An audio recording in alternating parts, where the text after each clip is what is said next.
La naissance des États-Unis d'Amérique. Il y a très longtemps, il existait 13 petites colonies en Amérique du Nord. Ces colonies étaient dirigées par un roi éloigné, le roi de Grande-Bretagne. Les colons étaient très travailleurs et ils aimaient vivre dans leur belle colonie, mais quelque chose les dérangeait.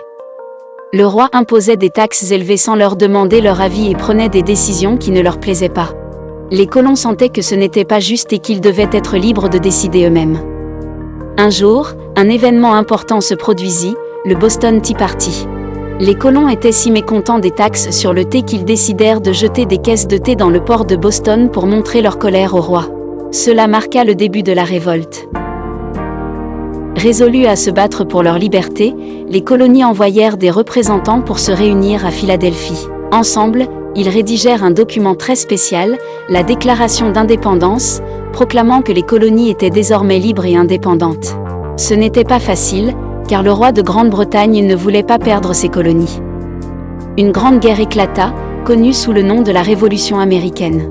De nombreux soldats courageux se battirent pour la liberté des États-Unis d'Amérique, et après de longs combats, ils obtinrent enfin leur indépendance en 1783.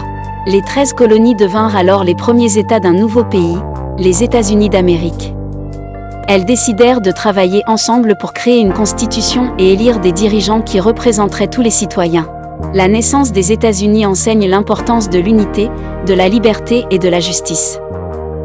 Les enfants, souvenez-vous que lorsque les gens s'unissent pour défendre ce en quoi ils croient, ils peuvent accomplir de grandes choses.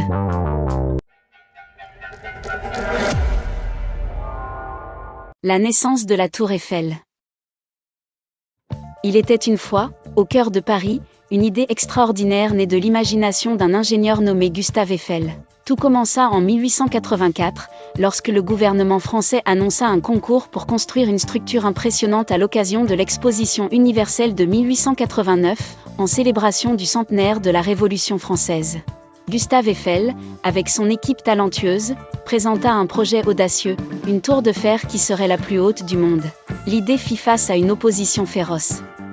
Certains pensaient que la tour serait affreuse et gâcherait la beauté de Paris. Malgré les critiques, Gustave continua à croire passionnément en son projet. En 1887, il reçut enfin l'autorisation de construire.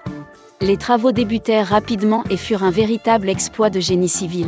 Imaginez des centaines d'ouvriers assemblant plus de 18 000 pièces de fer forgé, boulon après boulon, centimètre après centimètre, avec une précision et une rigueur incroyables. La tour demanda plus de 2 ans de travail acharné. Le 31 mars 1889, la tour Eiffel fut achevée et mesurait fièrement 324 mètres de hauteur. Elle devint instantanément un symbole de l'ingéniosité humaine et de l'innovation technique. Les Parisiens et les visiteurs du monde entier furent émerveillés par cette prouesse architecturale. Au fil des années, la tour Eiffel est devenue bien plus qu'un simple monument. Elle est aujourd'hui le symbole de Paris et de la France, un témoignage vivant du courage de rêver grand et de persévérer malgré les obstacles.